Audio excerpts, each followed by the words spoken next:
On va voir c'est quoi l'objectif SMART. Bon, l'acronyme SMART, c'est un ensemble des lettres S-M-A-R-T. Chaque lettre représente un caractère pour définir c'est quoi l'objectif SMART. Il faut savoir que notre travail en tant que délégué médical, il est dicté par des objectifs commerciaux. Une fois que tu vas devenir délégué, tu as un objectif, par exemple, peut-être je dis n'importe quoi, de faire 5000 prescriptions par mois. Mais est-ce que tous les objectifs sont smart? Non, pas forcément. L'objectif, pour qu'il soit smart, l'objectif intelligent, il doit avoir ces 5 caractéristiques. Il doit être spécifique. C'est la première caractéristique. Deuxième caractéristique, c'est mesurable. Troisième, il est ambitieux. Quatrièmement, réalisable et temps dépendant.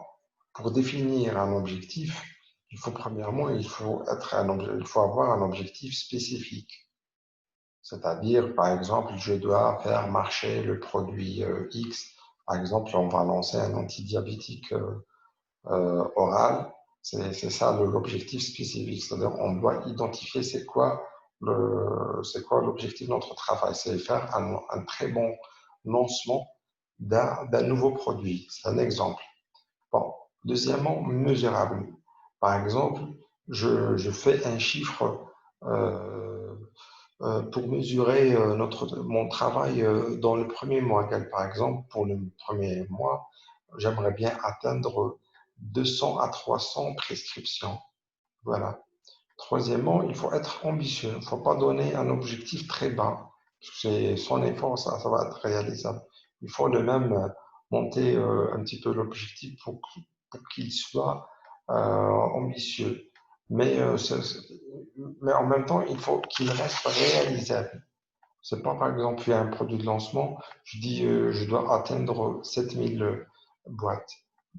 Et cinquièmement, il faut définir le temps dépendant. Genre, par exemple, pour un lancement, je dis, je vais lancer un diabétique médicament, c'est un antidiabétique oral. Durant le premier trimestre, je dois avoir ce seuil de prescription pour le deuxième semestre. Voilà, c'est comme une recette.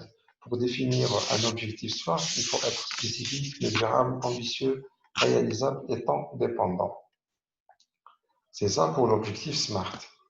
Là, on va expliquer pour les gens qui me disent pourquoi on visite le médecin plusieurs fois. Il y a des gens qui me disent pourquoi pas visiter le médecin une fois ou deux fois. Une fois il connaît le produit, c'est pas la peine de le revoir. Il faut savoir qu'il y a ce qu'on appelle l'échelle d'adoption. Le médecin, généralement, il a plusieurs molécules à prescrire. Il ne va pas prescrire seulement ta molécule. Là, notre travail, c'est augmenter la part du marché de notre produit. C'est-à-dire, le médecin, il va avoir un réflexe rapide et souvent notre molécule.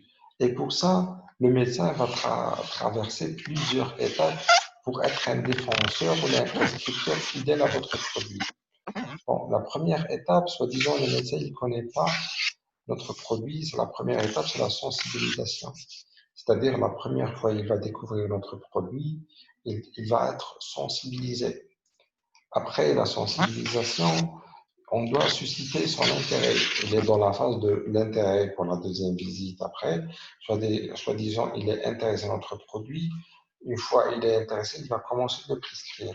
Durant la période de prescription, il va faire une évaluation. C'est quoi l'évaluation?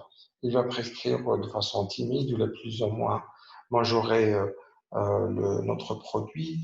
Il va juger plus tard avec ses patients par rapport à l'efficacité, par rapport aux effets indésirables, ou là ce qu'on appelle l'essai.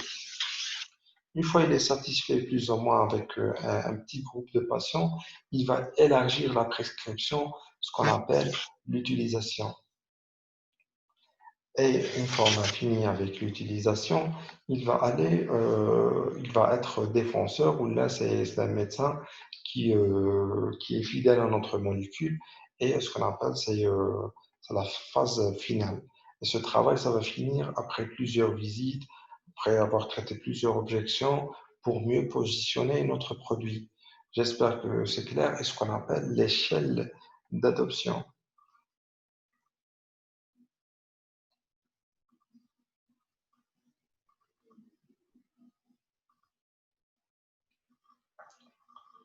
Ben, je vais,